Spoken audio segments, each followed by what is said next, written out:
네, 다시 뵈서 너무 반갑습니다. 오늘이 선교 세미나 세 번째 강의가 되겠습니다. 찬양하는데 너무 은혜가 됐습니다. 정말 하나님께 삶을 드렸을 때 정말 1초도 망설이지 않고 하나님 앞에 드렸던 시간이 다시 한번 떠올라서 너무 감격스럽고 다시 그 마음을 하나님이 부어주셔서 너무나 감사한 시간이었습니다. 정말 그런 것 같습니다. 하나님이 우리에게 새로운 삶을 주셨습니다. 오늘 찬양에서 고백한 것처럼 우리가 가지고 있는 이 생명은 우리 게 아니죠. 그렇죠? 우리가 가지고 있고 우리의 심장을 뛰게 하는 것은 예수님의 생명이죠. 예수님이 이 생명을 주기 위해서 이 땅에 오셨고 이 생명을 저희들에게 주셨습니다. 거듭난 자는 이 생명을 가지고 있는 자입니다. 그렇기에 이 생명 우리 거 아니잖아요. 예수님 거고 하나님 거고. 그래서 우리가 이것을 하나님께 드리는 것은 너무나도 당연하고, 그래서 이제는 내가 사는 것이 아니라 내 안에 계신 예수 그리스도가 사는 것이 우리의 삶의 신앙이고 고백이라고 생각합니다. 다 이 마음 가지고 있다고 생각합니다. 저희가 2주 동안 선교가 무엇이냐 정의를 한번 내려봤고, 그리고 저번 주에는 하나님의 이야기, 구약에서 그러면 하나님은 뭐라고 얘기하셨느냐, 그거를 성경 창세기부터 말라기까지 짧은 시간 안에 한번 다뤄봤습니다. 우리가 짧은 시간에 이 많은 양을 다루다 보니 가끔 이 스토리들을 건너뛰어요. 점프하면서 가거든요. 그래도 우리가 이 시간에는 조금 전체적인 하나님이 그리시는, 하나님이 보시는 전체적인 그림을 보면서 우리가 이 시간을 하나님이 그러면 어떠한 것을 우리에게 말씀하시고자 하시는지를 우리가 이해하는 시간으로 가졌으면 합니다. 저희가 선교를 정의할 때 뭐라고 했었죠? 선교는 하나님의 마음을 아는 것으로부터 시작된다. 그래서 하나님은 어떠한 마음을 가지고 계시느냐, 그러면서 하나님이 크게 그리시는 것을 에베소서 1장에는 하나님의 경륜이라고 했죠. 그러면 이 하나님의 경륜을 창세기부터 어떻게 하나님이 풀어가시는지를 보여주는 것이 바로 성경이다. 그러면 선교라는 것은 하나님이 그 경륜, 하나님의 나라를 꿈꾸고 계시는데 이 하나님의 나라를 어떻게 이루어가고자 하시는지에 대해서 그것을 이루는 것이 무엇이냐, 바로 선교이다. 그렇다면 선교는 하나님의 나라에서 빠질 수 없는, 꼭 있어야만 되는 것이 바로 선교이다. 하나님은 이 선교를 통해서 자신의 나라와 하나님의 나라를 지금도 확장해 가시고 이루어가고 계시다. 하나님은 이 모든 것을 완성할 것이다. 그렇죠? 그래서 구약을 우리가 창세기부터 하나님이 아담과 하와를 창조하시고, 하지만 인류가 3장에서 죄를 범하죠. 그리고 나서 여자의 후손에 대한 얘기가 나왔고, 그리고 이 여자의 후손을 통해서 인류의 아버지이신 하나님이 어떻게 자기 자식들을 다시 한번 회복시켜서 자기의 자녀로 삼으실지에 대한, 그리고 자녀로 삼으셔서 같이 살지에 대한 얘기를 성경이 풀어가고 있다는 거예요. 이게 아주 간단하지만 우리가 몇 문장으로 이게 설명을 하지만 하나님은 몇 문장으로 설명하지 않는다는 거예요. 하나님은 인류 역사를 써가면서 이거를 설명하고 있다는 겁니다. 그렇게 간단하게 쉽게 해결될 문제가 아니기 때문에. 그래서 하나님은 자신의 생각과 마음과 뜻을 구약 전반에 걸쳐서 이 얘기를 하고 있었어요. 그래서 우리가 모세와 어떻게 관련해서 선교가 이어져 가고 있는지, 하나님이 이스라엘 백성을 불렀을 때는 이스라엘 백성을 뭘로 불렀죠? 하나님은 나의 소유 거룩한 백성, 제사장 나라로 불러주셨죠. 제사장 나라라고 했을 때 선교 공동체로 불러주셨다는 것을 설명한 적이 있는데 기억하시나요? 제사장이라는 것은 하나님과 이스라엘 사이의 중재자 역할을 하는 사람이 바로 제사장이죠. 그러면 이스라엘 전체를 하나님이 뭘로 부르셨어요? 제사장 나라로 불렀다고요. 그러면 이스라엘의 모든 사람은 뭐예요? 다 모두 제사장이라는 겁니다. 그러면 이스라엘은 자체가 하나님이 제사장으로 불렀고, 그러면 누구와 누구를 중재하기 위해서 하나님과 이방인들, 유대인이 아닌, 이스라엘이 아닌 사람들을 중재하기 위해서 하나님이 이스라엘을 불러주셨다는 거예요. 그러면 하나님이 이스라엘을 불러주셨다는 것은 이유는 이방인들을 위해서 부르셨고 이방인들이 주님께 돌아오게 하기 위해서 하나님이 이스라엘을 선택하셨고 그를 사용하기로 결정하셨다는 겁니다. 그래서 하나님이 이집트에서 나올 때 무슨 메시지를 하나님이 전했냐면 그 애굽에 있는 모든 신은 신이 아니다. 하나님이 아니다. 오직 유일한 하나님이 누구다? 아브라함과 이삭과 야곱의 하나님, 그 하나님, 애굽에서 이스라엘 백성을 구원하신 열 재앙으로 이집트에 있는 10개의 신, 그들이 믿고 있는 모든 신들을 다 심판해 버리잖아요. 이 신들을 다 심판하시는 분은 유일하신 하나님이다. 이것을 선포하기 위해서 하나님이 말씀하신 거죠. 그리고 이 모든 일을 행하셨고, 그리고 나서 시편에 와서는 하나님이 뭐라고 하시나요? 제가 저번 주에 시편을 거의 안 읽었어요. 그죠? 너무 아쉬웠죠. 아쉽지 않았군요. 자, 예. 시편에 보면 많은 선교에 관련된 구절들이 있습니다. 그 중에 2장을 보면 열왕들이 주님 앞에 무릎 꿇는 것들하고 그리고 이제 메시아적인 그 메시지를 담고 있는 게 시편 2편 말씀이거든요. 근데 거기에서 뭐라고 하냐면요,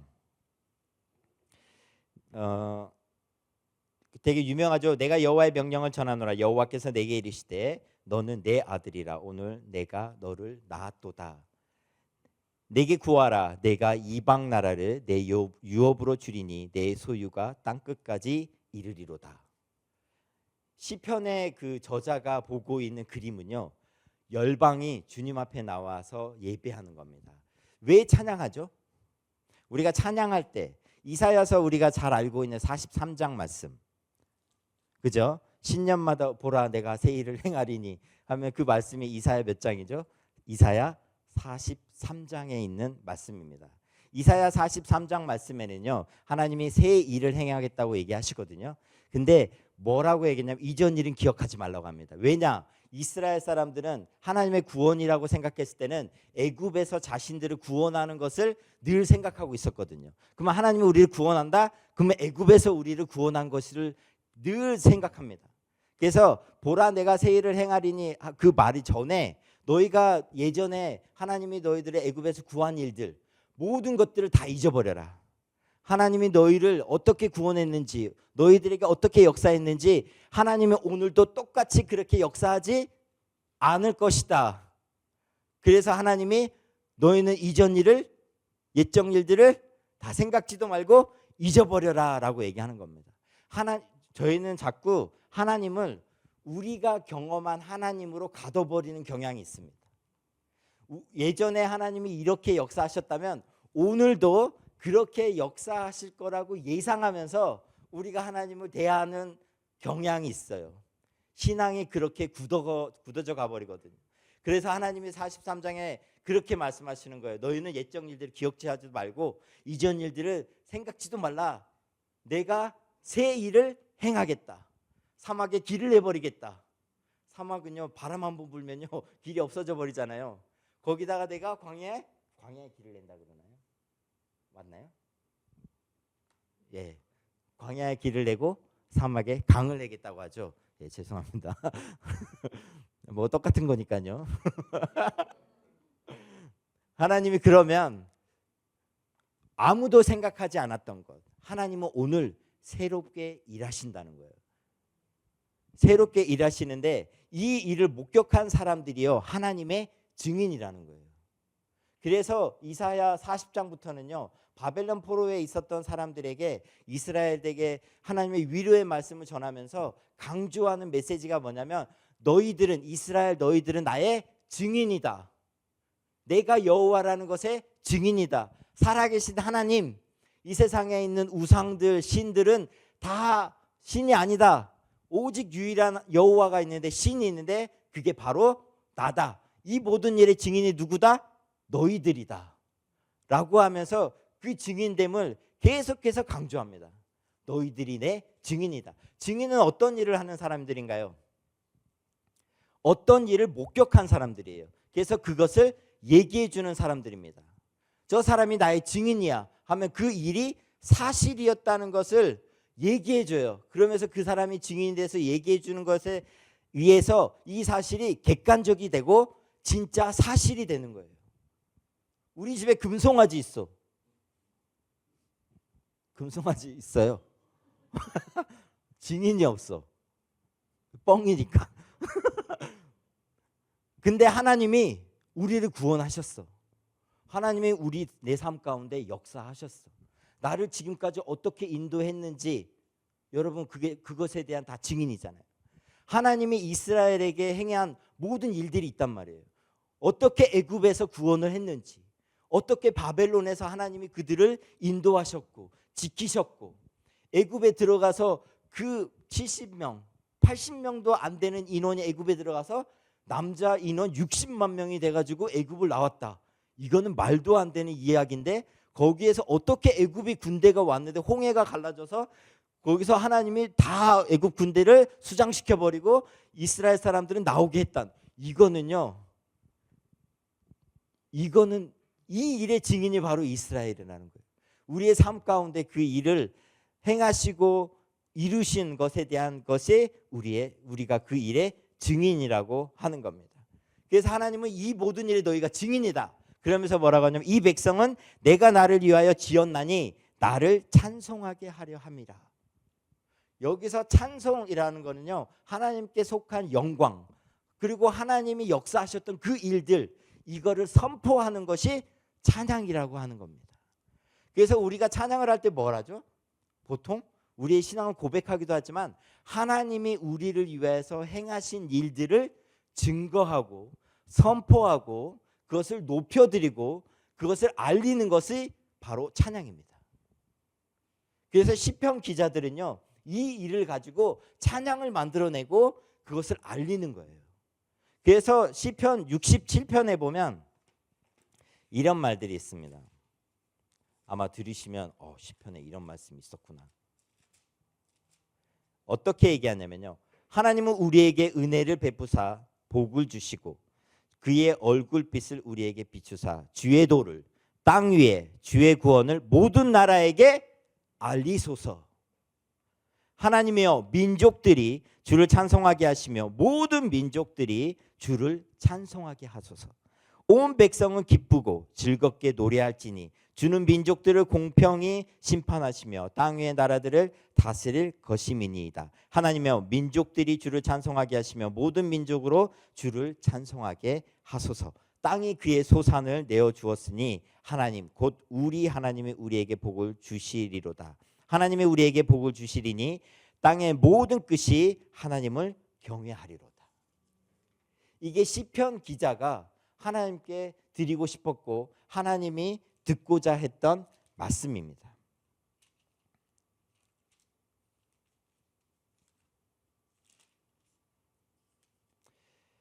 이사야서에 하나님이 40장부터 48장까지 어떠한 것을 변론하냐면요, 진짜 하나님이 누구냐,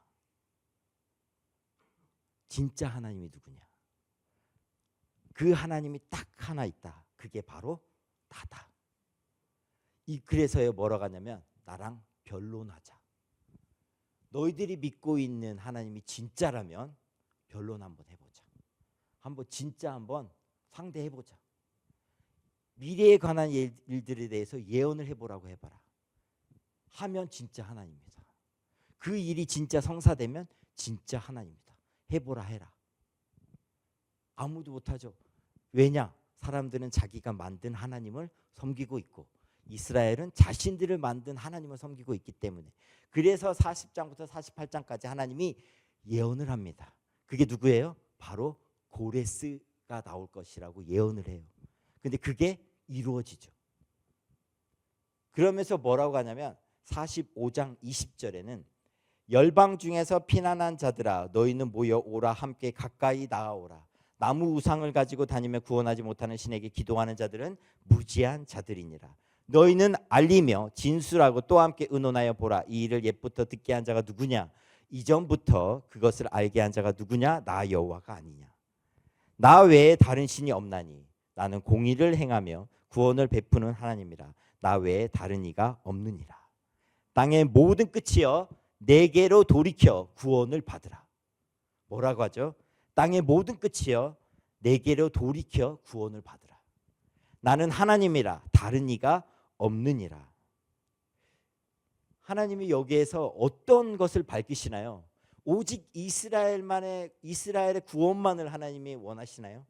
하나님은 이스라엘을 선택했을 때 이스라엘을 통하여서 많은 열방들과 모든 민족이 주님 앞에 돌이켜서 나아오는 것을, 돌아오게 하는 것을 바라고 있으셨다는 거예요. 이 일을 계속해서 던져주세요. 구약의 이 일을 선지자들을 통해서, 시편을 통해서, 많은 사람들을 통해서 이 일을 계속 말씀하셨다는 거예요. 그래서 구약은 그래서 선교적인 책이라는 거예요. 그래서 구약은 하나님의 이야기는 모든 열방이 하나님 앞에 돌아오게 하는 것을 그토록 바라시는 하나님이 선지자들을 통해서, 구약의 저자들을 통해서 이것을 밝히기를 원하셨다는 겁니다. 그래서 시편 마지막 절이 뭐예요? 호흡 있는 모든 자들아 여호와를 찬양할지어다 라고 할렐루야 하고 끝냅니다. 하나님이 원하시는 것은 자신이 만든, 창조한 인간이 다시금 주님께 돌아오는 것을 하나님은 원하고 계시는 거예요. 근데 이 일이 그렇게 간단하지 않다는 거죠. 오늘 하나님의 이야기, 지금까지가 구약 1강, 2강을 정리를 해봤는데요. 예, 벌써 시간이 오늘 할 게 많은데 예, 한번 해보도록 하겠습니다. 오늘은 그렇다면 구약에 많은 이야기들이 있었어요. 신약에 와서 오늘은 특별히 사복음서를 좀 우리가 대하면서 하나님의 이야기를, 하나님이 어떻게 풀어가시는지, 저자들을 통해서 하나님은 어떠한 얘기를 하고 계시는지, 하나님이 꿈꾸는 선교는 어떠한 것인지, 그 선교는 어떻게 방법적으로 되어가고 있는지 우선은 예수님에게 좀 초점을 맞춰서 저희가 했으면 좋겠습니다. 왜냐하면 예수님은 하나님이 이루고자 하는 하나님의 나라에 대한 선교 계획이 있으시죠. 그 계획의 중심에는 바로 예수님이 계십니다. 그래서 이 선교는 예수님을 빼면 선교가 아니죠. 예수님을 빼면 아무것도 아닙니다. 우리가 하고 있는 거기에서 예수님을 빼면요, 해외에 사는 한인과 다를 게 하나도 없어요. 그죠? 해외에 사업하는 비즈니스맨하고 별로 다를 게 하나도 없습니다. 근데 이것을 다 가능하게 하는 것은 바로 이것을 우리에게, 모든 민족에게 구원을 가져오고 이것 주시기 원하시는 예수님이 있고 그분이 우리의 모델이 되시는 겁니다. 마태복음은 뭘로 시작하죠? 마태복음은 뭘로 시작하나요? 바로 족보로 시작하죠. 왜 족보로 시작하죠? 족보가 중요하기 때문에. 왜 족보가 중요할까요? 그것은 바로 창세기 3장에 하나님의 약속이 있었죠. 여자의 후손에 대한 약속이 있었죠. 마태복음은 뭐로 시작하죠? 아브라함과 다윗의 자손 예수 그리스도의 계보라 그러면서 시작하죠. 그렇죠? 그러면 아브라함부터 시작해요. 그러면 구약은 아브라함 이전에도 있었겠죠. 그게 바로 구약에서 창세기 아담, 하나님이, 그리고 하와가 죄를 짓고 나서 여자의 후손에 대한 그 약속을 주셨어요. 근데 하와가 누구를 낳았죠? 가인을 낳았죠. 내가 득남했다 기뻐하죠. 그러고 나서 이게 아니네 하면서 허무하면서 아벨을 짓죠.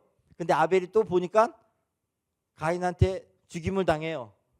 그래서 누가 태어나요? 셋이 태어나죠. 셋의 이름이 뭔지 아나요? 누구를 대신해서 임명하다.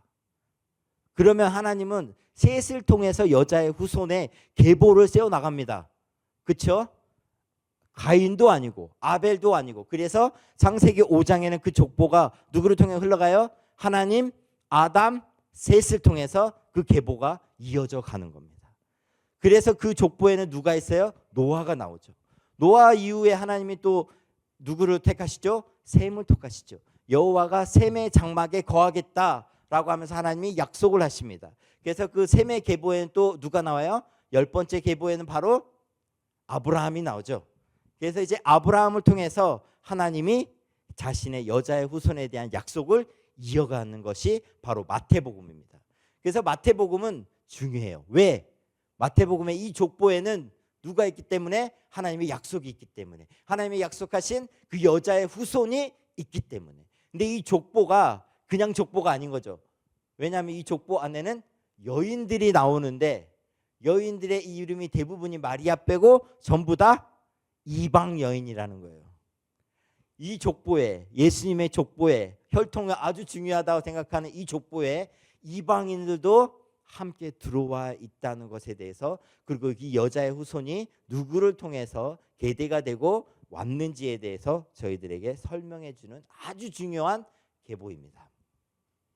아브라함이 하나님이 복을 주시죠. 너가 복이 될 것이다. 복이라는 이 복 자체가 될 것이다라고 얘기를 합니다. 그러면서 열방에, 땅의 모든 민족이 너를 통해서 복을 얻을 것이다라고 약속을 하죠. 그러면 이 자손, 이 씨가 아브라함의 자손부터 와서 누구에 오냐면 다윗에게 오죠. 다윗까지 오는데요. 아브라함에서 다윗까지 오는데 4명의 여인이 나옵니다. 유다의 며느리였던 다말, 그렇죠? 그리고 여리고성에 있었던 기생 라합이 있고, 또 거기에서 나온 보아스가 있었는데 그 보아스의 아내가 또 나중에는 모압 여인인 룻이 나오죠. 룻은 사사시대 때 그 꽃이었죠. 그렇죠? 사사시대 때 정말 하나님이 모두 자기의 소견대로 옳은 대로만 행했던 그 시기에 하나님의 언약과 하나님의 가운데 믿음을 가지고 살았던 사람이 바로 룻이었습니다. 이 구약 성경을 자세히 보면 어떤 되게 아이러니한 이야기들이 많이 나오는데, 예를 들면 요나서에서 보잖아요. 요나서에서 요나는 하나님을 불신앙하면서 순종하지 않는 모습들이 나옵니다. 근데 요나보다 더 신앙이 좋고 더 믿음이 좋고 더 순종하려고 하는 사람이 누구냐면 바로 이방인들이었어요. 배에 같이 탄 사람들이었어요. 그 얘기를 딱 쭉 읽어보면 요나보다 배에 탄 이 어부들이 믿음이 더 좋아요. 이 이야기들이 계속해서 써나가는데 하나님이 정말 지금의 윤리적인 시각으로 보면 다말은 말도 안 되는 이야기가 성경에 나오거든요. 근데 성경은 다말에 대해서 의로운 여인이라고 얘기를 합니다. 심지어 유다조차도. 왜? 여자의 후손에 대한 그 약속을 누가 잡고 있었냐면 바로 다말이 잡고 있었어요. 하나님이 원하시는 그것을, 이 계보를요, 이 믿음의 이방 여인들을 통해서 계속해서 하나님이 써내려가고 있으신 거예요. 다윗이 나오고 다윗의 후손에 대한 하나님이 또 예언을 하셨고 또 그 약속을 하셨고, 그러고 나서 이제 다윗 이후부터 계속 14대 얘기가 나오죠. 이 족보를 얼마나 강조하냐면 다윗을 그 게마트리아 혹시 아시나요? 그 히브리어나 그런 것은요, 숫자, 알파벳이 숫자를 대표하거든요. 그래서 다윗은 3개의 단어로 되어 있는데 다 합하면 14라는 뜻이 나옵니다. 그래서 14대로 나눈다는 것은 무언가를 강조하기 위해서 나온 겁니다. 그러면 무엇을 강조하게 나왔냐? 다윗의 씨, 다윗의 후손. 그 씨를 하나님이 일으킨다고 하셨거든요. 영원한 왕자, 그것을 만들기 위해서 하나님이 다윗에게 줬던 그것을 만드셔 가는 겁니다. 그러면 이 마태복음 족보만을 가지고도요, 뭐가 완성이 되고 있는지를 알고 있어요. 우리가 구약의 약속들이 예수님을 통해서 완성이 될 거라는 것을 미리 선전포고를 하고 시작하는 겁니다. 마태가. 그래서 이 마태복음의 족보는요, 너무너무 중요하고, 이것을 읽는 독자는 어떤 생각을 하냐면, 하나님이 약속했던 여자의 후손이 누구를 통해서 왔고 이제 누구를 통해서 완성이 될 것이다, 이것을 우리에게 말씀하고 있는 겁니다. 이해되시나요? 그러면 이제 예수님이 나오죠. 구약에 오면, 신약에 넘어오면 이제 예수님이 나오는데, 예수님을 이제 한번 넘겨주시면은 이렇게 요약할 수 있을 것 같습니다. 하나는 성육신하신 하나님이 계시고요, 그리고 임마누엘의 하나님이 계시고, 예수님이 이 땅에서 이루셨던 십자가와 부활이 있습니다. 성육신 어떻게 생각하시나요? 이게 쉬운 일인가요?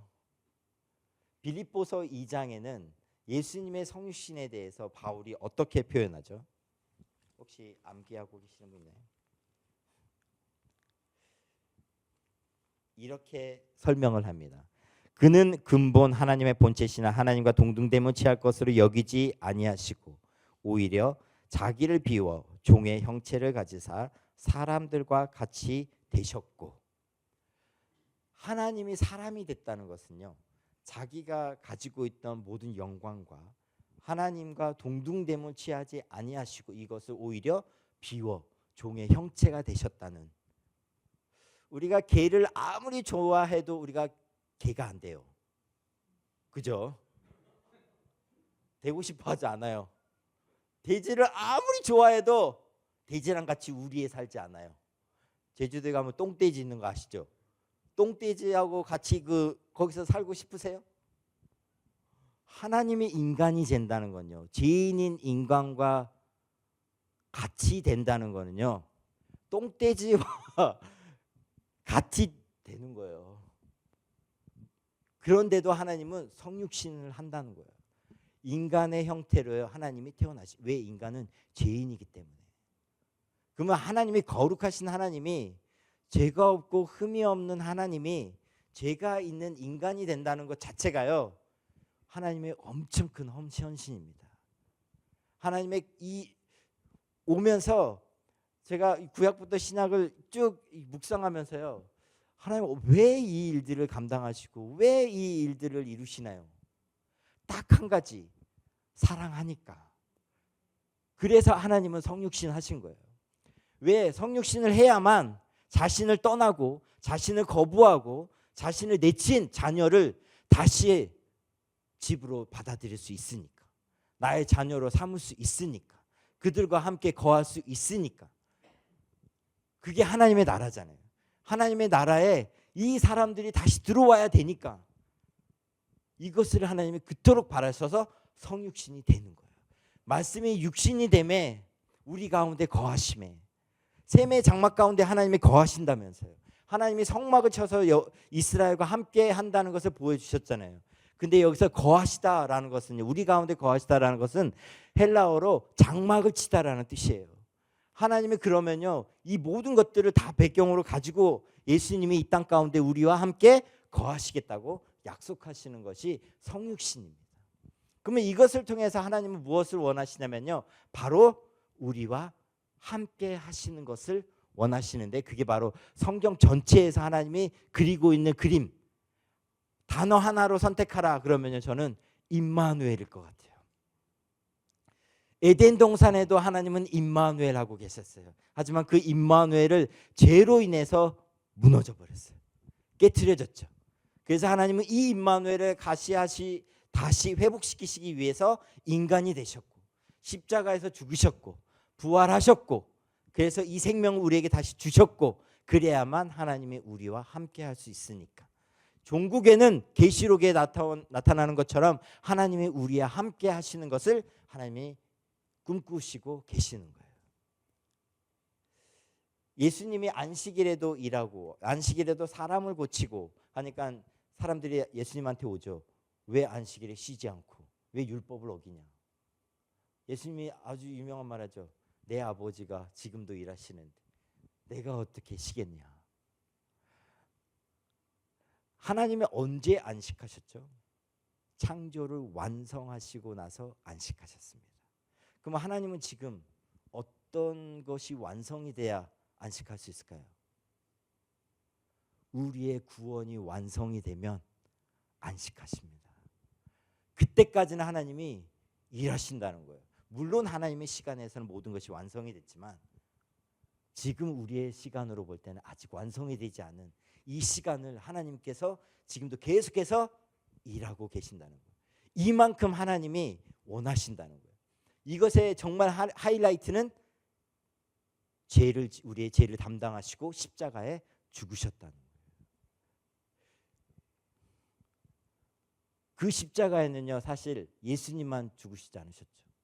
그 십자가에는 우리 모두가 못 박혔죠. 그렇지 않나요?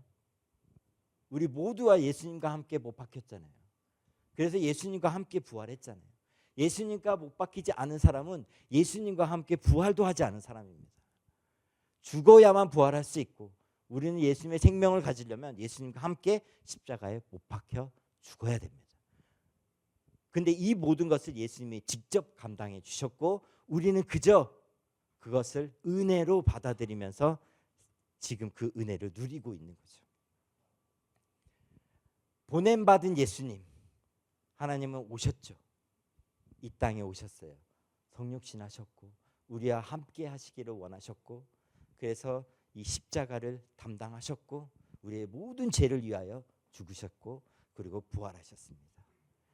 이 모든 일은요, 예수님이 하나님만이 행할 수 있고 하나님만이 이루실 수 있고 하나님만이 완성하실 수 있는 그 일을 하나님이 직접 오셔서 이것을 다 완성하셨어요.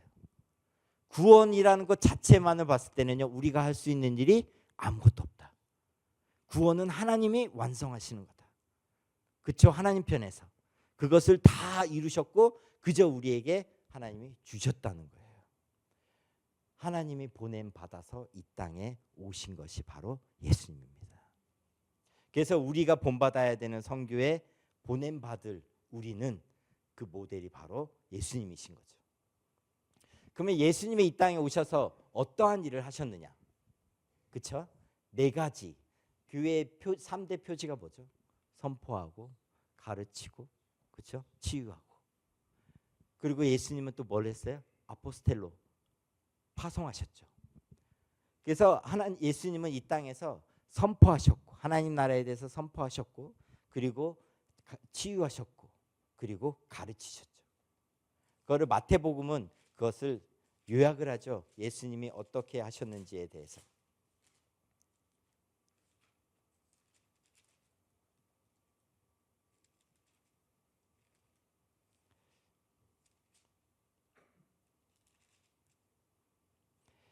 마태복음 4장 어딜까요? 24절에 보면 그의 소문이 23절 24절 예수께서 온 갈릴리에 두루 다니사 그들의 회당에서 가르치시며 천국 복음을 전파하시며 백성 중에 모든 병과 모든 약한 것을 고치시니, 예수님이 어딜 가든지 했던 사역이 있었는데 그게 바로 선포하는 사역이었고 가르치는 사역이었고 치유하는 사역이었습니다. 하나님은 무엇을 선포했을까요? 예수님은 회개하라 천국이 가까웠느니라. 궁극적으로 예수님이 말씀하시고자 하는 것은 회개하라 천국이 가까웠다. 회개해라 천국에 들어갈 수 있다. 회개해라 구원받아라. 회개해라 영생을 얻어라. 나를 믿어라. 내가 이 모든 일을 감당하고 이 모든 것을 해결하겠다. 그래서 어딜 가든지 하나님의 나라에 대해서 선포해 주셨어요. 그래서 전도하고 어딜 가든지 전도하며 하나님의 나라에 대해서 끊임없이 예수님은 알리셨습니다. 그렇죠? 예수님은 어딜 가든지 병자를 또 치유하시고 이적을 행하시고, 기적을 행하시는 이유는 무엇이죠? 요한복음에는 그 기적이라는 게 뭐죠? 다른 단어로 표적이라고 얘기하죠. 표적은 어떤 것에 대한 증거입니다. 그죠? 이 표적을 보면 이 사람이 누군지를 증명해 주는 게 표적이에요. 그래서 요한복음에는 7개의 표적이 나오죠. 그렇죠? 7개의 표적과 함께 7개의 에고 에이미가 나오죠. 나는 누구이다 라면서 예수님의 선포가 나옵니다. 그러면 예수님의 이적은, 표적은 뭘 얘기해요? 예수님이 누구신지를 보여주는 표적이라는 겁니다. 그러면 예수님이 이 땅 가운데 했던 모든 표적은 예수님이 누구시라는 것을 말씀해주고 있다는 거예요. 예수님은 가르치셨나요? 예수님은 산상수훈에서 이제 5장부터 시작해서 하나님 나라의 백성의 제자들은 어떠한 모습인지에 대해서 쭉 얘기하십니다. 그죠? 그 중에서 5장, 6장, 7장 하나님의 나라에 대해서 얘기하시면서 6장에는 가장 핵심이 되는 중간에 가운데에서는 이 중심에는 뭐라고 얘기하냐면 거기에 바로 기도, 주기도문이 나옵니다. 주기도문의 핵심은 뭐예요? 주기도문의 가장 큰 강조점이 뭐죠? 주기도문, 우리 주기도문 많이 알잖아요. 이럴 때 물어보면, 갑자기 물어보면 당황스러워요. 예. 주기도문의 핵심은 바로 하나님의 나라죠. 그렇죠? 하나님의 나라가 이 땅 가운데 임하는 것. 이름이 거룩히 여김을 받으시오며 나라에 임하옵시며 뜻이 하늘에서 이루어진 것 같이 땅에서도 이루어지이다. 이 전반부의 모든 주제는 바로 하나님의 나라에 맞춰져 있습니다. 그래서 이 주기도문의 핵심은 바로 하나님의 나라가 임하는 거예요. 뜻이 하늘에서 이루어진 것 같이 우리의 가운데, 우리의 삶 가운데, 인생 가운데, 교회 가운데 하나님의 나라가 임하는 것이 하나님의 뜻인 거예요. 이 주기도문 안에도 뭐가 들어있어요? 하나님의 나라에 대한 하나님의 소망과 기도가 들어있는 거예요. 그러면 이 마태복음의 핵심은 무엇일까요? 중심 주제는 하나님의 나라겠죠. 하나님의 나라가 이것을 가르치기 위해서 모세처럼 율법을 재해석해 줍니다. 그렇죠? 왜 모세처럼 해야 되냐? 모세가 예언했거든요. 나와 같은 선지자가 나올 것이다. 왜 예수님이 태어났을 때 육아 아이들 대학살이 일어나요?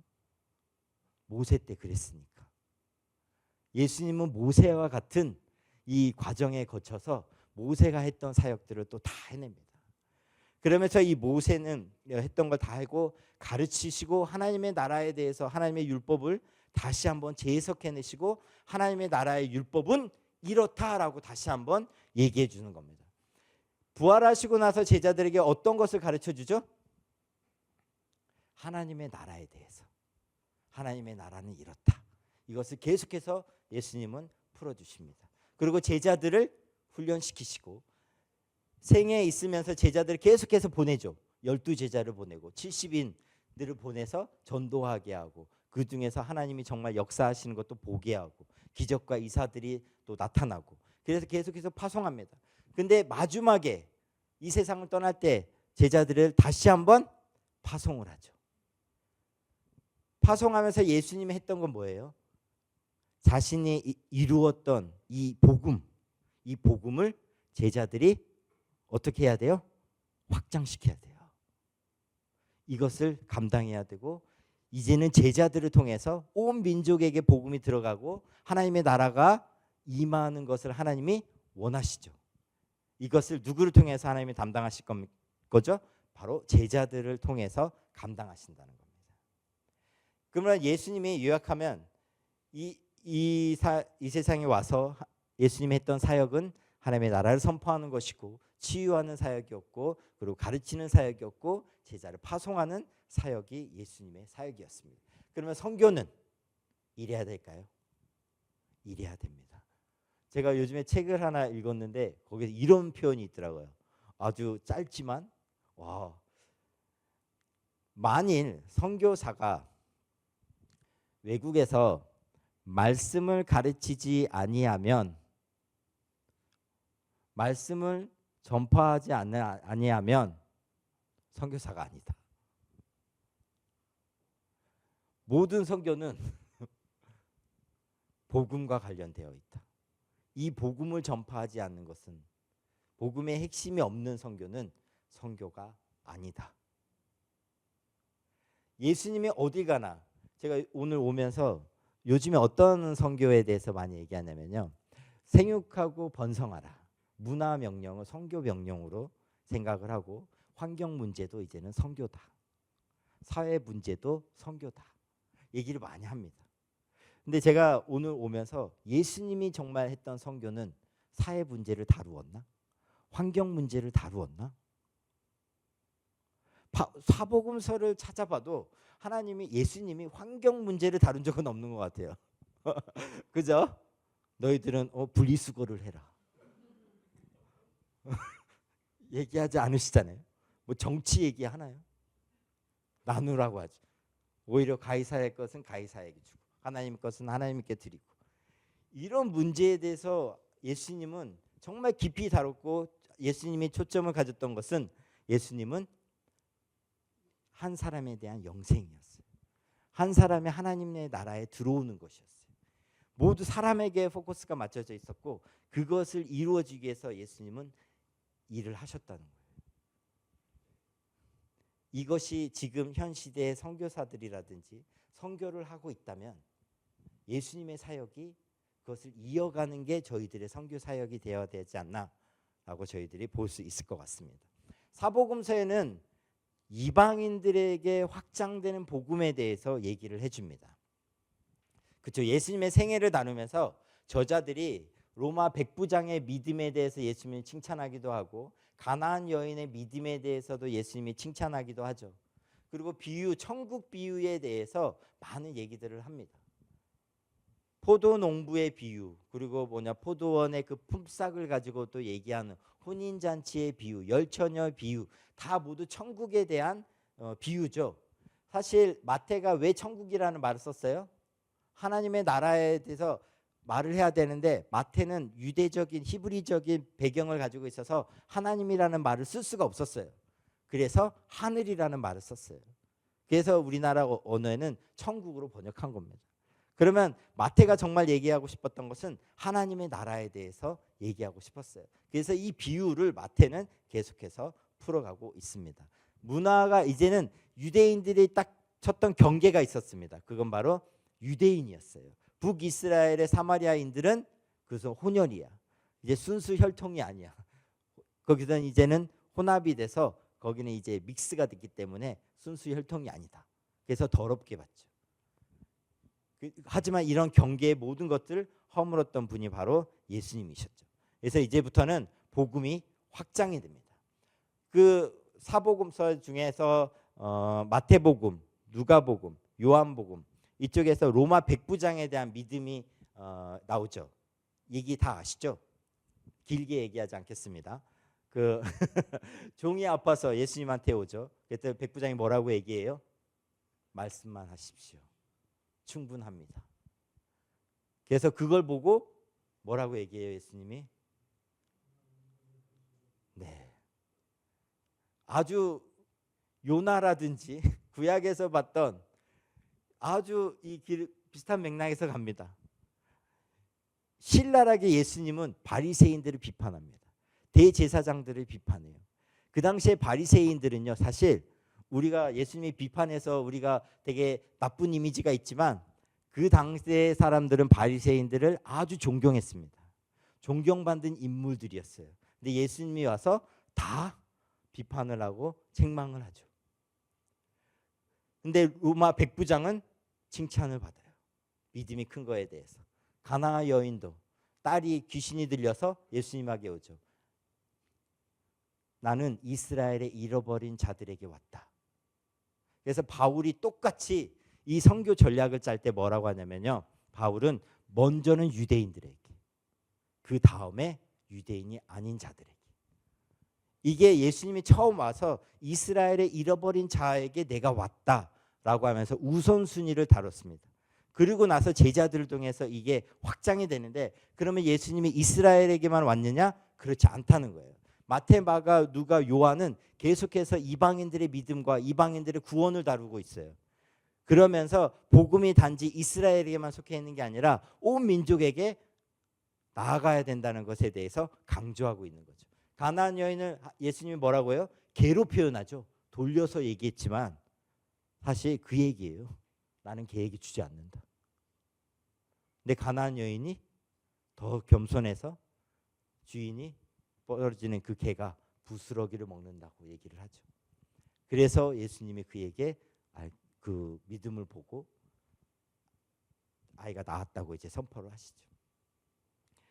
사마리아 여인하고 만난 그것도 그렇고 예수님은 복음의 지경을 넓혀 가십니다. 천국의 비유들을 보면 포도원 농부가 종을 보내서 그 새를 얻으려고 하죠. 근데 종을 쫓아내죠. 맨 마지막에 누구를 보내요? 아들을 보내죠. 근데 사람들이 뭐 어떻게 해요? 죽이죠. 이게 누구를 표현하는 거죠? 그렇죠.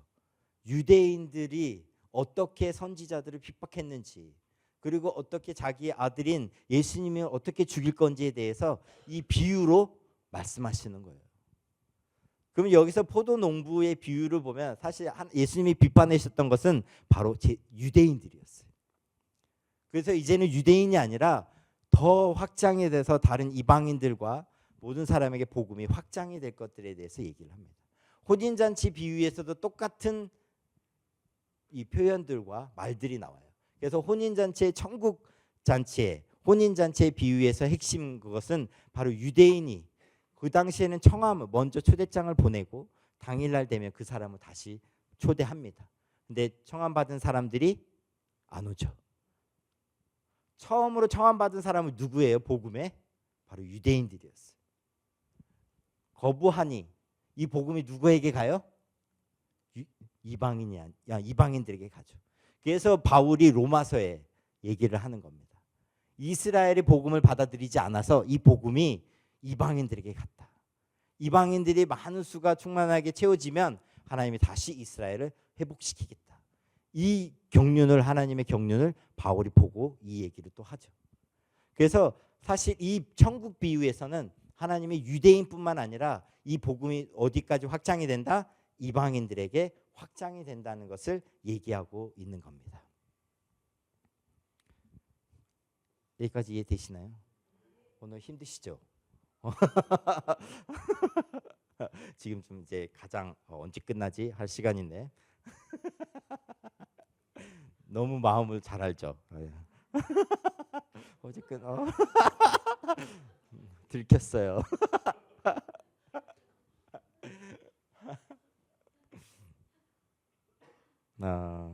파워포인트가 몇 개 안 남았어요. 그 말은 몇 개면 끝난다는 거예요. 자, 이제부터 본격적으로 시작해 보도록 하겠습니다.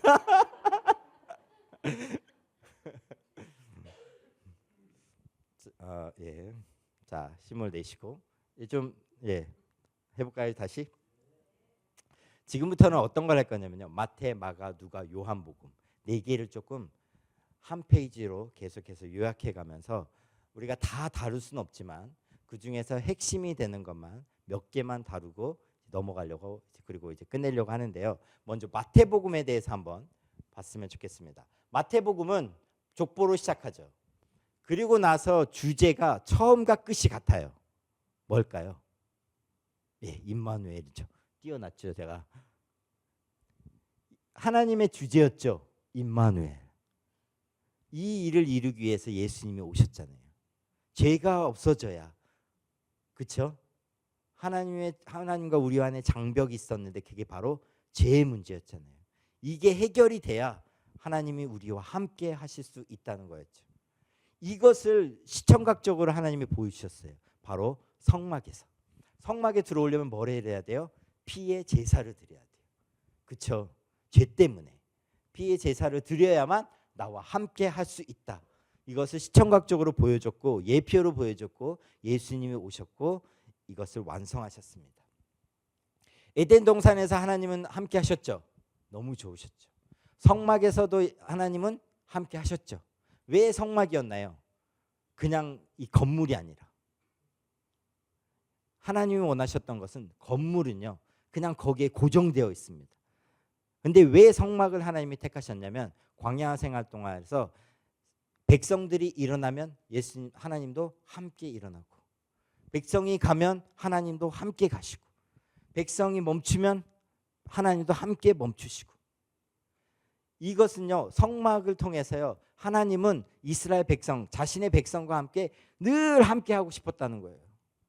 늘 함께 하고 싶은데 죄의 문제 때문에 함께 할 수가 없는 것을 막기 위해서 뭐를 주셨어요? 1년에 한 번? 1년에 한 번? 속죄일을 하나님이 정하신 거예요. 그래야만 하나님이 자신의 백성들과 함께 할 수 있기 때문에 이것을 통해서도 우리가 알 수 있는 건 하나님이 얼마나 자신의 백성과 함께 하고 싶어 하는지를 알 수 있는 겁니다. 근데 임마누엘에 대한 이 용어를 언제 나오냐면 이사야서에서 이것에 대한 예언이 나옵니다. 근데 배경이 아주 재밌어요. 아하스 왕이 하나님을 신뢰하지 않아요. 아수르를 신뢰해요. 그렇죠? 신뢰할 때 터키어가 나오네. 죄송합니다. 그때 하나님이 불순종하고 믿지 않고 신뢰하지 않는 아하스 왕에게 약속의 말씀을 하나 하는데 그게 뭐냐면 임마누엘이라고. 그 말씀을 주세요. 되게 뭐 이렇게 뭔가 잘 나갈 때, 뭔가 잘 믿을 때 예언을 해준 게 아니고요. 그럼에도 불구하고 내가 너에게 예언과 약속의 말씀 하나 주겠다. 임마누엘의 말을 주는 거예요. 그래서 예수님이 왔는데 그의 이름이 바로 마태복음의 임마누엘이라고 하죠. 마태복음 뭘로 끝나요? 볼지어다 내가 세상 끝날까지 너희와 함께 하리라. 함께 있으리라. 뭐로 끝나요? 임마누엘로 끝나요. 마태복음은 그래서 처음과 끝이 임마누엘이에요. 그러면 이 하나님 나라의 특징은 임마누엘이라는 거예요. 이것을 하나님이 이루시기를 원하신다는 거예요. 이 하나님의 나라를 선포하셨고 본인이 직접 이루셨죠. 그리고 나서 선교적으로 예수님이 말씀하신 거 하나 있었죠. 그게 뭐예요? 예수께서 나와 말씀하여 이르시되 하늘과 땅의 모든 권세를 내게 주셨으니 그러므로 너희는 가서 모든 족속으로 제자를 삼아 아버지와 아들과 성령의 이름으로 세례를 베풀고 내가 너에게 분부한 모든 것을 가르쳐 지키게 하라. 볼지어다 내가 세상 끝날까지 너희와 항상 함께 있으리라 하시니라.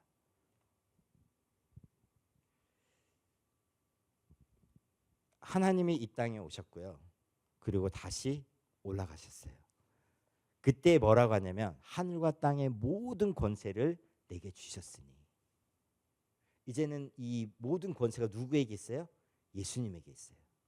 이 모든 권세의 주인이신 그 하나님이 우리를 어디로 보내요? 모든 민족 가운데 보냅니다. 보내서 뭐라고 해요? 이 명령의 핵심 명령이 뭐죠? 대이임령의 핵심 명령 뭘까요? 자, 가다, 제자를 삼다, 세례를 주다, 가르치다, 지키게 하다. 뭘까요? 가르쳐 지키게 하라. 또 뭐겠어요? 네? 뭐 가다. 이 컨닝 좀 하세요. 한 목사님 계속 말씀해 주시잖아요. 여기서 주 명령이 하나 있습니다. 그게 바로 제자 삼는 겁니다. 그러면 여기서 예수님이 명령하시고 부탁하시는 것은 핵심이 바로 제자 삼는 것이었어요. 본인이 제자를 삼았고요. 그리고 이 제자들이 가서 또 뭘 했냐면 제자를 삼는 것이 바로 이 명령이었어요. 그래서 예수님은 이 공생의 3년을 누구에게 투자했어요? 제자들에게 투자를 했죠. 그래서 제자 교회는 그래서 제자 공동체이죠. 사도행전에 가장 많이 나오는 단어는 이 성도에 대한 말을 정체성을 얘기할 때 크리스찬이 아닙니다. 그렇죠? 그거를 대신해서 나온 단어가 뭐예요? 바로 제자예요. 제자들이에요. 그래서 이 제자들은요 너무 중요한 예수님이 하기 원하셨고 그리고 이 제자들을 통해서 또 완성되는 것이 제자 삼는 일이었습니다. 마태복음은 그래서 임마누엘과 하나님의 나라와 그리고 제자 삼는 것이 바로 마태복음의 핵심이기도 합니다. 마가복음에 가면 선교의 핵심 예수님. 마가복음에는 예수님의 성육신, 그 마태복음, 누가복음, 요한복음은 그래도 예수님의 성육신과 예수님의 탄생에 대해서 얘기를 하는데요. 마가복음은 탄생에 대해서 얘기하지 않아요. 뭐라고 시작하죠? 예수 그리스도 하나님의 아들 복음의 시작이라. 그죠?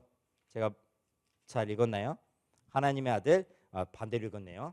하나님의 아들 예수 그리스도의 복음의 시작이라 라고 하면서요. 바로 세례 요한이 나오고 세례받고 그리고 사역을 시작을 합니다. 그리고 이 복음이 선포됩니다. 복음을 전파하시고 그리고 제자들을 세우시고 또 이 복음을 전파하시고 가르치시고 제자들을 키우는 일을 하는데 마가복음은 바로 복음으로 들어갑니다. 마가가 중요하게 생각했던 거는요. 바로 예수님이었어요. 선교의 핵심은 바로 예수님입니다. 선교의 핵심은 바로 복음입니다. 복음이 빠진 선교는 선교가 아니에요. 복음이 빠진 교회는 교회가 아니죠. 동아리죠. 뭐 클럽이죠. 동호회죠. 예수님이 빠진, 복음이 빠진. 복음은 뭐예요? 예수님이잖아요. 그렇죠? 그래서 이 마가복음은 복음이신 예수님이 어떻게 사셨는지, 왜 사셨는지, 와서 무엇을 하셨는지, 왜 고난의 길을 걸으셨는지, 섬김을 받으러 온 것이 아니라, 그렇죠? 모든 사람들을 위해서 대속물로 자신을 내어주기 위해서 이 세상에 왔다는 것. 이게 있어야 영생이 있고, 이게 있어야 하나님의 나라에 들어갈 수 있고, 이게 있어야 하나님과의 관계가 회복이 되기 때문에 마가가 핵심적으로 전하고 싶었던 건 바로 예수님이었습니다. 마가복음의 명령 마지막에 뭐라고 하죠? 또 이르시되 너희는 온 천하에 다니며 만민에게 복음을 전파하라. 믿고 세례를 받는 사람은 구원을 얻을 것이요 믿지 않는 사람은 정죄를 받으리라. 마지막은 또 뭘로 끝나요? 온 천하에 다니며 만민에게 복음을 전파하라. 누가복음 시므온이 예수님이 성전에 들어오는 걸 보고요 뭐라고 하죠? 아주 기뻐하죠. 그렇죠? 만민에게 이제는 만민을 위해서 이방인의 빛이 되고 이스라엘의 영광이라. 내가 이제 죽어도 된다. 내가 봐야 될 것을 봤다. 이 날을 하나님이 나에게 보여주실 거라고 했는데 내가 이 날을 봤다. 바로 예수님이 이방의 빛이 될 것이고 만민을 위해서 이방의 빛이 되고 또 뭐가 돼요? 이스라엘의 영광이 될 것이다. 뭘 보는 거예요? 예수님이 이스라엘의 영광이 될 뿐만 아니라 이방의 빛이 될 것이다. 이사야의 핵심 단어이기도 했었죠. 이방의 빛. 그게 이제 그 시므온이 봤다는 거예요. 누가복음은 이 모든 뭐 세례도 끝나고 광야에 가서 시험도 받으시고 그 다음에 성전에 들어가서 예수님이 성경을 읽죠. 그때 이사야를 펼치면서 얘기를 하죠. 주 여호와의 신이 내게 임하였으니. 이 말씀을 쭉 읽어요. 그러면서 오늘 너의 길에 이 말이 응하였다 하면서 이 희년의 말씀, 기름 부으심, 이 희년의 말씀과 메시아적인 이 말씀이 오늘날 이루어졌다고 얘기하면서 자신에게 완성이 됐다고 하면서 이걸 이제 시작하시죠. 누가복음에서는 잃어버린 자에 대한 비유, 그걸 동전에 대한, 잃어버린 양에 대해서, 그리고 잃어버린 탕자에 대해서 얘기를 하면서 계속해서 잃어버린 자에 대한 아픔과 그것을 하나님이 돌아온 탕자는 누구에게 말하는 거예요? 돌아온 탕자의 주인공은 누구죠? 탕자지만 우리는 주인공이 꼭 탕자일 것 같아요. 근데 예수님은 이 비유를 누구에게 얘기하고 있어요? 바리새인들, 유대인들에게 얘기하고 있는 거예요. 왜? 이방인들의 구원을 원하지 않으니까. 그래서 이 본문의 비유의 핵심은 그들을 꾸짖는 거예요.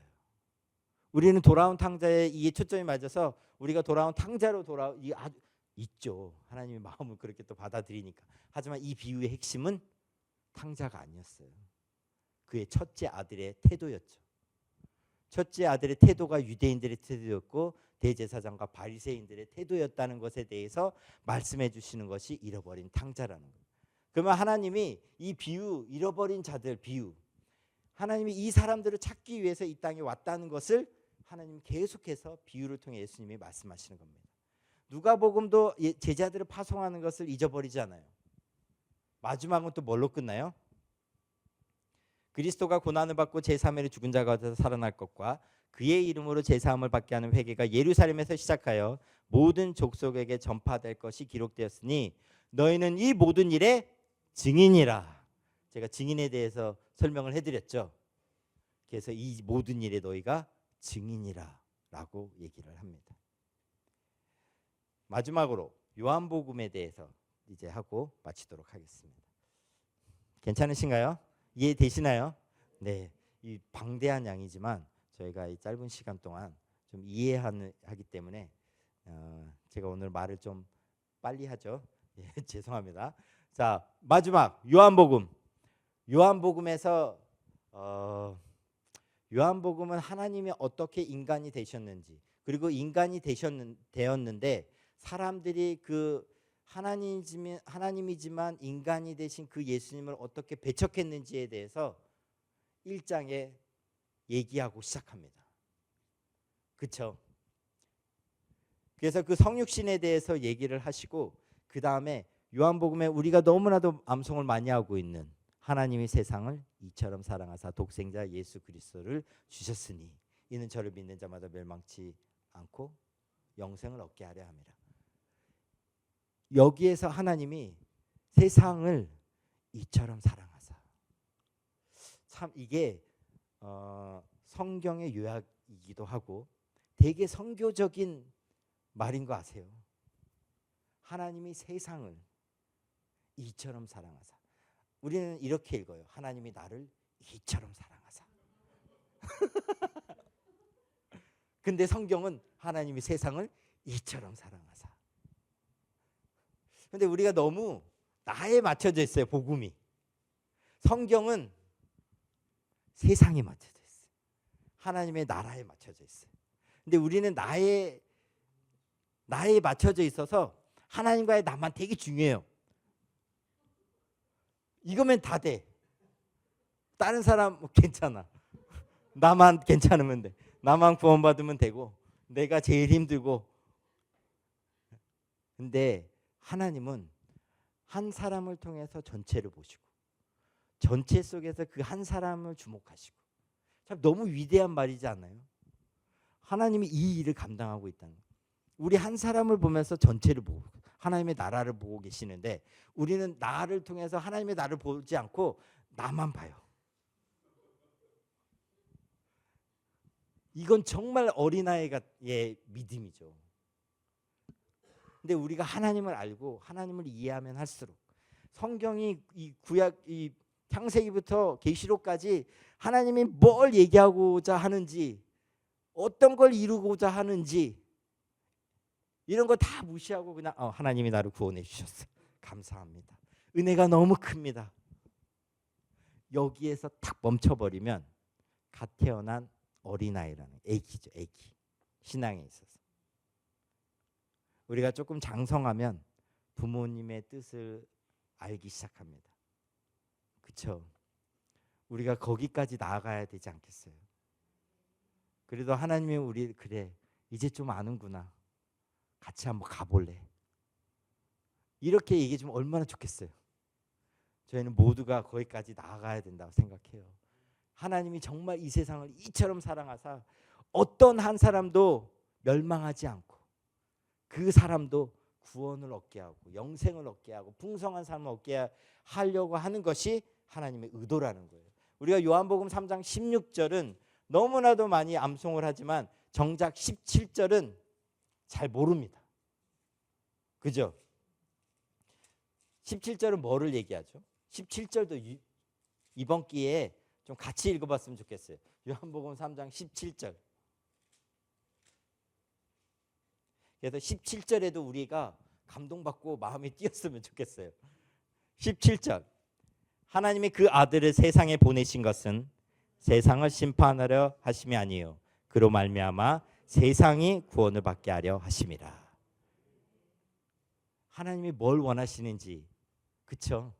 하나님은 세상이 구원을 받게 하려고 하시는 게 하나님의 뜻이라는 거예요. 이게 하나님이 그토록 바라시고 원하시고 우리를 통해서 이루고자 하시는 그분의 뜻이고 마음이라는 겁니다. 그래서 그분이 양의 문이 되셨어요. 유대인들에게도 양의 문이 되셨고 이방인들에게도 양의 문이 되어 주셨어요. 그래서 우리는 예수 그리스도를 통해서 하나님께 나아갈 수 있게 된 겁니다. 생명의 주가 되셨고 그 생명을 자신의 생명을 우리에게 주셨습니다. 그래서 요한복음 1장 3절 4절에 보면 이 생명이 그의 안에 있었다 그럽니다. 그래서 이 생명을 우리에게 주셨다라고 얘기합니다. 1장 3절 4절에 그 생명이 뭐예요? 하나님 안에 있는 생명이잖아요. 그게 바로 교회잖아요. 그렇죠? 이 생명을 하나님이 우리에게 주셨다는 거예요. 자신의 생명을. 이 생명을 가지고 있는 사람은 영생을 소유한 자라는 거죠. 그래서 이 생명의 주는 그래서 우리는 살아도 뭐죠? 죽어도 주를 믿는 누구든지 믿는 뭐라고 하죠? 죽어도 살겠고 뭐죠? 까먹었다. 제가 뭐 얘기하시는지 아시겠죠? 이 생명이 있으면 죽어도 이 생명은 죽지 않기 때문에. 하나님의 생명이 죽겠어요? 없어져요? 안 없어지잖아요. 이 생명이 있기 때문에 우리가 영생을 소유한 사람들입니다. 이 육신은 죽지만 우리가 가지고 있는 예수님의 생명은 죽지 않죠. 우리가 그 영원한 생명이 있기 때문에 죽어도 슬퍼하지 않죠. 가끔 아이들한테 얘기해요. 내가 죽으면 잔치를 열어라. 천국에 가게. 우리가 진짜 이게 실제인데 좀 장례 문화가 바뀌어야 되지 않나요? 죄송합니다. 정치적인 발언은 하지 않겠습니다. 예수님이 이 세상에 있을 때 대제사장의 직분을 가지고 기도를 합니다. 그게 요한복음 17장이죠. 17장에 대해서 얘기를 할 때 하나님이 기도를 드리실 때 이 세상에 남을 제자들에 대해서 기도를 합니다. 그래서 그들을 지켜줄 것에 대해서 기도를 하죠. 그리고 그들을 통해서 믿게 될 사람들을 위해서도 예수님이 기도를 하십니다. 그래서 대제사장적인 기도에서도 예수님은 누구를 빠뜨리지 않으시냐면 바로 이방인들, 이 제자들을 통해서 예수님을 믿게 될 수많은 사람들을 위해서도 기도를 빠뜨리지 않으세요. 이 제자들의 이 사역을 감당할 때 핵심이 되는 또 하나님이 준비하신, 예수님이 준비하신 것이 있는데 그 바로 성령님이시죠. 그래서 요한복음 13장부터 16장 이 사이에는요, 제자도에 대해서 얘기하시면서 어떤 주제를 가지고 얘기했냐면 바로 성령에 대한 핵심을 가지고 얘기를 합니다. 제자도의 핵심은 성령이고 이 성령이 있어야 우리가 하나님을 아바 아버지라고 부를 수 있고 아들의 영이라고 또 얘기하죠. 그리고 성령이 오면 하나님의 말씀을 우리에게 기억나게 하시고 우리를 가르치게 하실 거라고. 우리의 파라클레토스, 옆에서 우리를 위로하는 자가 되고 옆에서 우리를 변론하는 자가 될 것이라고. 이 성령을 내가 가지만 내가 곧 온다. 누구를 통해서? 성령님 하나님을 통해서 온다라고 이제 얘기를 하죠. 성령은 곧 아들의 영이고 아버지 하나님의 영이기 때문에 그 성령을 통해서 다시 온다고 얘기를 하죠. 제자들이 이 제자도를 완성하고 성교를 완성하기 위해서는 누가 필요하다? 성령님이 필요하시다. 이것에 대한 얘기는 다음 주에. 그리고 이제 열방에 대한 구원에 대해서 요한복음은 잊어버리지 않습니다. 그래서 늘 빠뜨리지 않는 이 사복음서에서 빠뜨리지 않는 얘기가 있어요. 이방인들의 구원이고 예수님이 오셔서 행한 모든 일들과 그리고 제자들을 파송하는 것과 열방이 주님께 돌아오고 온 민족에게 너희들이 가라 하면서 요한복음에는 위임을 하죠. 뭐라고 얘기해요? 아버지가 나를 보내신 것 같이 나도 너희를 보내노라. 아멘. 하나님 여러분들한테 얘기하고 계시나요? 어떻게 주님의 음성으로 들리세요? 아버지께서 나를 보내신 것 같이 나도 너희를 보내노라. 이게 오늘날 제자들에게만 얘기하는 말이 아니에요. 우리 예수님의 제자들 아닌가요? 예수님의 제자들 모든 이들에게 하나님이 말씀하고 계시는 겁니다. 하나님은 예수님은 보냄을 받았고 그리고 이 시대에는 교회를, 성도들을 그리고 제자들을 우리가 모두 성도는 제자들이잖아요. 우리 모두를 하나님이 다시 보내신다는 거예요. 근데 하나님 하늘과 땅의 모든 권세를 가지고 계신 분이 내가 너희들을 보낸다. 혼자 보내지 않는다. 성령 하나님을 보낼 거다. 그리고 그와 함께 가라라고 얘기를 하는 거예요. 우리의 선교지는 다 다를 수 있어요. 하지만 보냄을 받은 것은 동일합니다. 우리가 이 일을 위해서 기도해야 될 것 같습니다. 요약하자면 사복음서의 마지막은 선교 명령으로 끝납니다. 그렇죠? 맞나요? 마태복음도 선교 명령으로 시작하죠. 끝나죠. 그렇죠? 저희가 읽은 것처럼 모든 족속으로 너희는 가서 모든 족속으로 제자를 삼아라. 아버지와 아들과 성령의 이름으로 세례를 주고 내가 너희들에게 분부한 모든 것을 가르쳐 지키게 하라. 마가복음은 온 천하에 다니며 만민에게 복음을 전파하라. 누가복음은 예루살렘에 시작하여 모든 족속에 전파될 것이 기록되었습니다. 너희는 이 일의 증인이라. 누가복음은 사실 사도행전과 한 책이죠. 한 권이죠. 그래서 더 나아가서는 다음 주에 제가 사도행전을 가지고 얘기할 건데 누가복음의 연장선에서 얘기할 겁니다. 요한복음도 어떻게 끝나요? 아버지께서 나를 보내신 것 같이 나도 너희를 보내노라. 마태복음, 마가, 누가, 요한복음은 모두 마지막을 어디를 보면서 끝내요? 열방을 보면서 끝납니다. 그러면 예수님은 온 열방을 보고 있는데 우리도 어디를 봐야 될까요?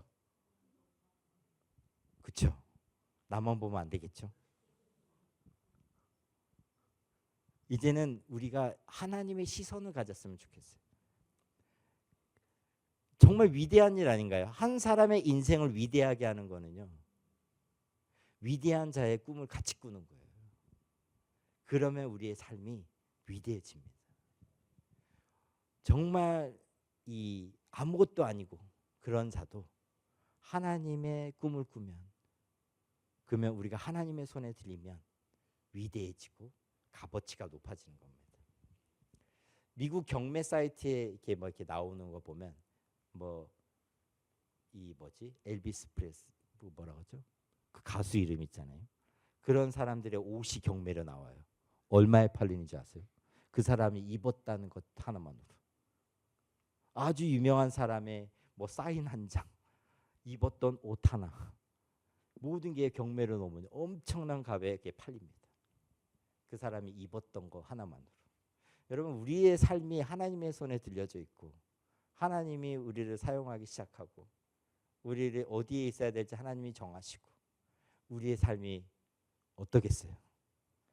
유명한 사람이 옷 하나 입은 것 가지고도 사람들이 엄청난 돈을 들여서 사는데 그거에 대한 값어치, 옷 하나도 값어치가 올라가는데 하나님이 보시기에 우리의 값어치는요, 하나님의 손에 들려졌을 때 우리의 값어치는 더 위대해지고 값이 나가는 겁니다.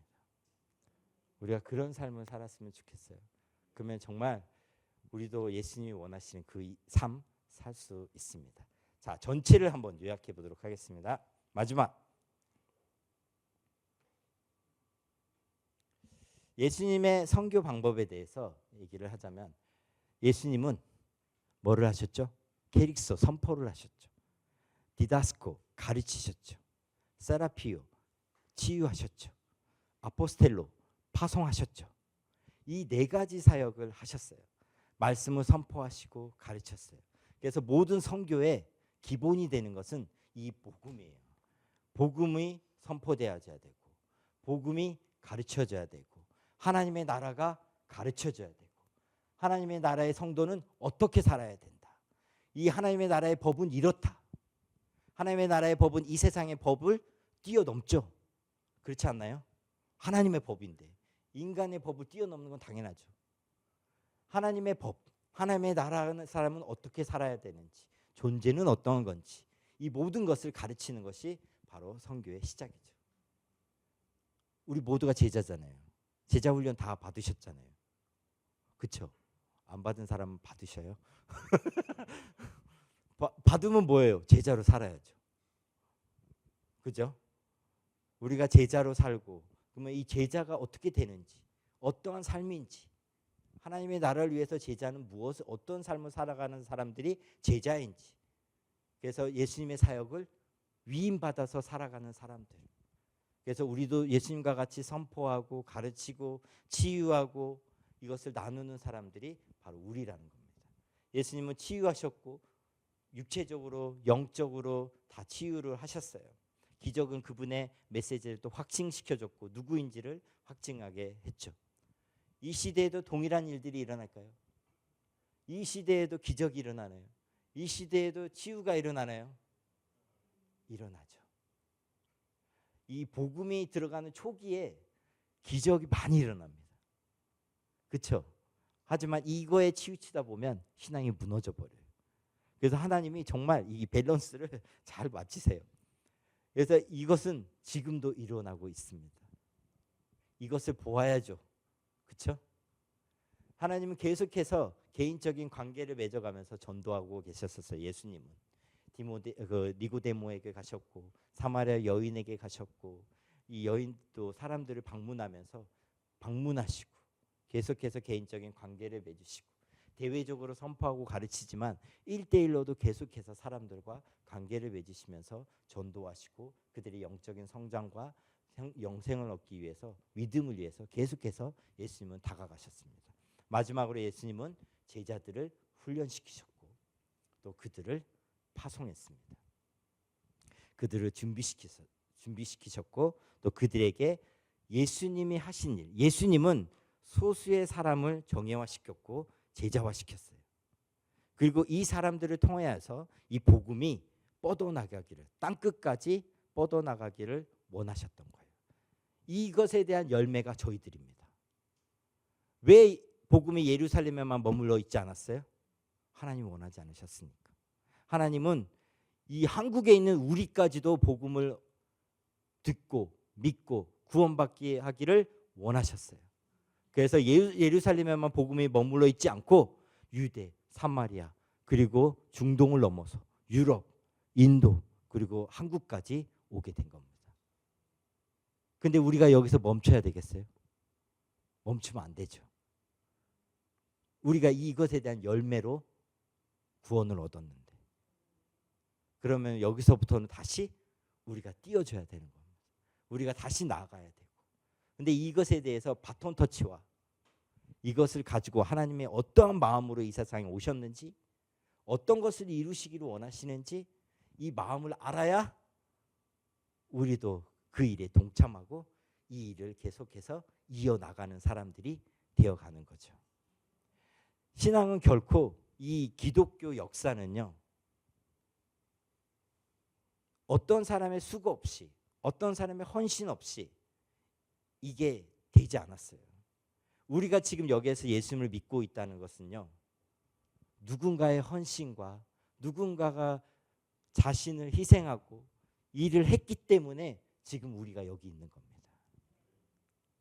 2000년 역사 하나님이 창세기부터 쓰셨던 그 모든 역사가 여러분들을 있게 했다고요.